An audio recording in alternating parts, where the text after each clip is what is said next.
The birds are singing outside, but when our mind is busy, we may not hear it.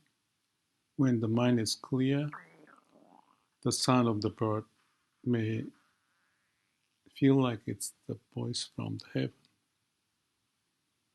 Awakening is a form of realization as far as I can tell, and it happens all of a sudden as if inspiration, idea may pop up. Or it could be something like you lost something in the house, you can't find it everywhere, but all of a sudden we recognize what happened and there it is. So if I think about the awakening process, I can talk about it. I can say something like it's not in consciousness that you're looking for. It's like looking for something under the light and it's not there, but you keep looking under the light, although the stuff is sitting somewhere outside of the lighting area. So it's unconscious part of it. We may not know it. But how do we bridge the gap between the unconscious to conscious? It's like in the case of looking for something and not finding it versus all of a sudden the idea pops up from our unconscious. Or listening to the bird doesn't sound like a bird if you're busy, but if your mind is calm and quiet, it may feel quite different, as if the voice from the heaven. So the awakening, to me, is similar to that. It is the process that pops up when the needs are met with the seeds.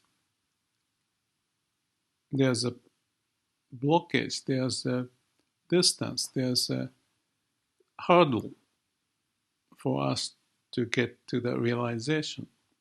So we may need to look for it to find it. Because if we don't look for it and then give up and just drinking wine and entertaining yourself, avoiding to seek for that solution, you may not find it. But the problem here is that if you seek for it, you can't find it. Because if you're seeking, you're using your consciousness. So like in the case of looking for things in the house, if you keep looking with your own logic, well, I must have been here, it must have been here because I was there and da. You're just looking under the light in your consciousness and you're not open to other possibilities that you have forgotten. So one way to think about awakening is it's already there, except we just don't know it when we're busy in our mind and looking for it. Of course, if you're forgetting about it, just doing something else, there's no chance, most likely. Although deep in ourselves, there's that energy, the way that want to express itself, because we are born with it. Every living being has that potential of realization. They call it the Buddha nature, the potential to become the Buddha, or awakening to realize the nature of what Buddha may have felt like. The experiences of, aha, oh, this is it,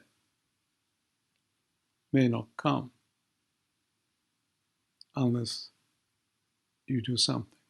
So it's a tricky process. If you look for it, you cannot find it. But if you don't look for it, you may not find it either.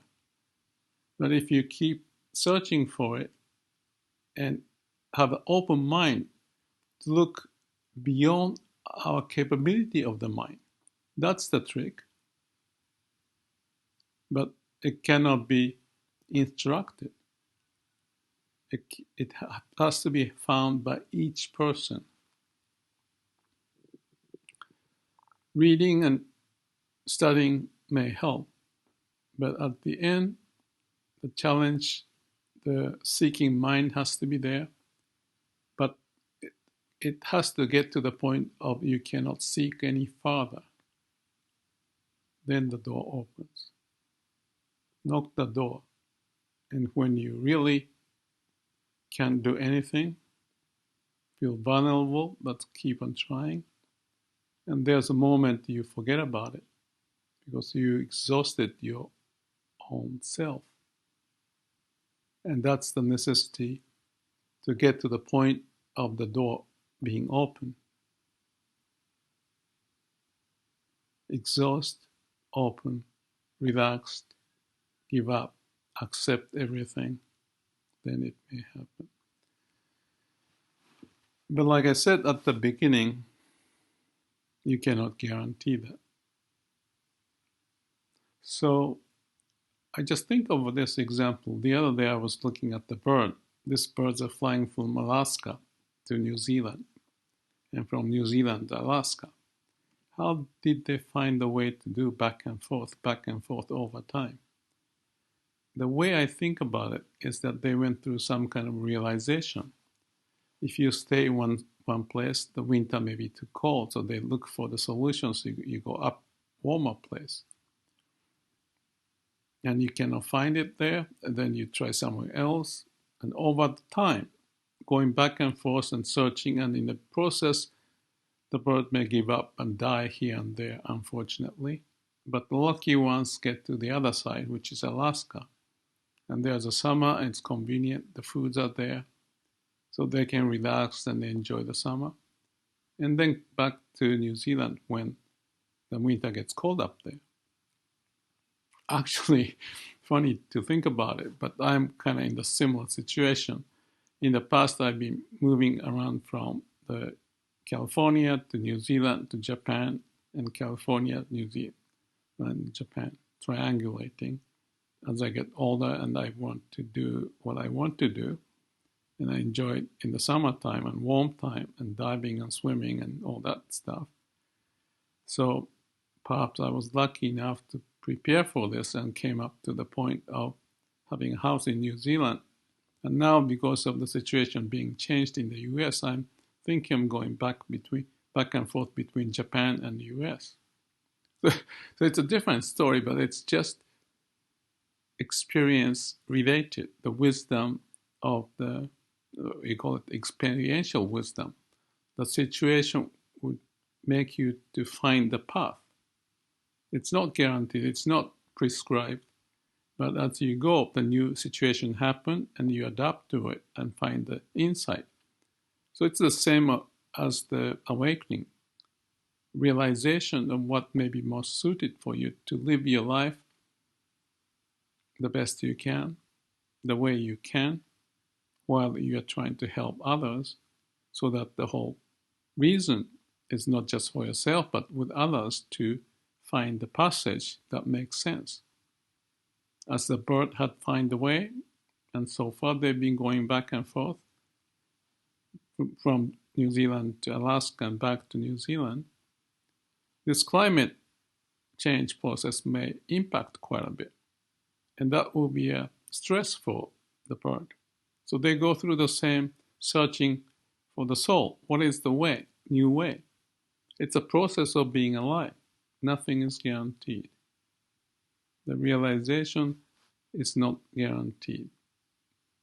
But there's a way for that, and that's another discussion. But the point here is that awakening, realization, coming up with the insight may take time and the stroke of luck, you might call it. Certain experience and the setting of your mind will trigger certain important moment to arrive to make you realize.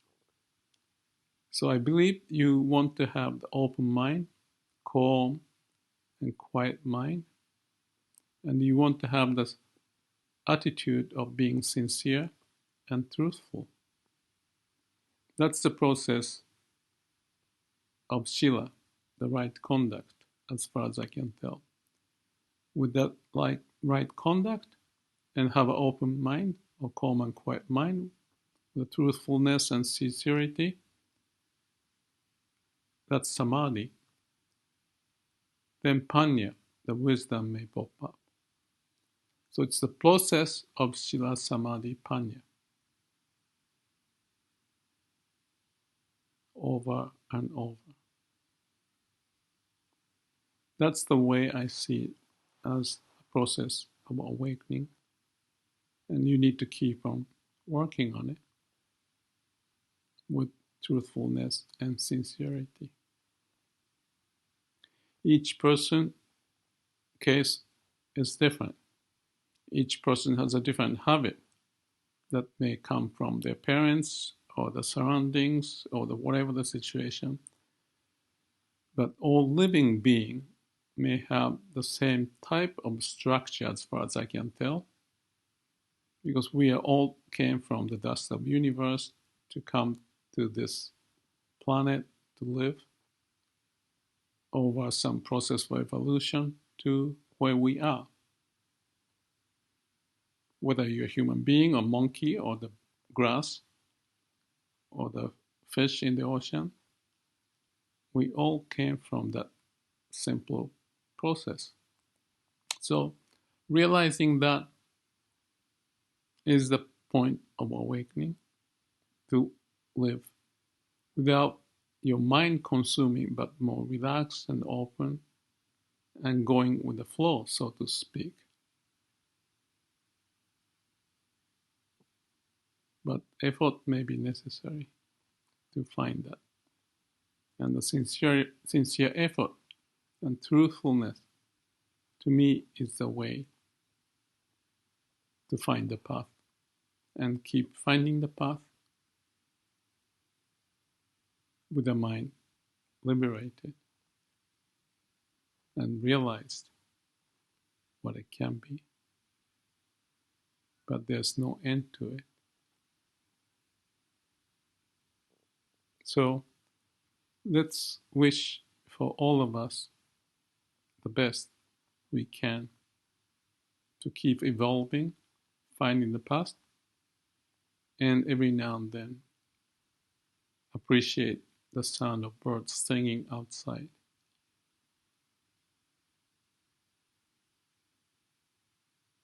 Thank you. May all beings be happy.